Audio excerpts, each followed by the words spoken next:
அழகு குட்டி செல்லம் உன்னை அள்ளி தூக்கும் போது உன் பிஞ்சு விரல்கள் மோதி நான் நெஞ்சம் உடைந்து போனேன். ஆளை கடத்தி போகும் உன் கண்ண குழியின் சிரிப்பில் விரும்பி மாட்டிக்கொண்டேன். நான் திரும்பி போக மாட்டேன். அம்மு நீ என் பொம்மு நீ, மம்மு நீ என் மின்மினி.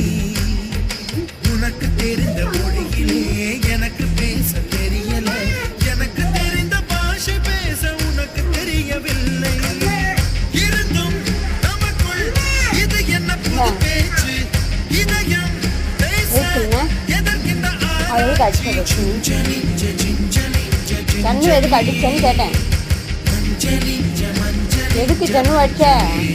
சாரி சொல்லு ஜன்னுகிட்ட, சாரி சொல்லு, சாரி சொல்லு அவகிட்ட, ஜன்னு கிட்ட சொல்லு சாரின்னு.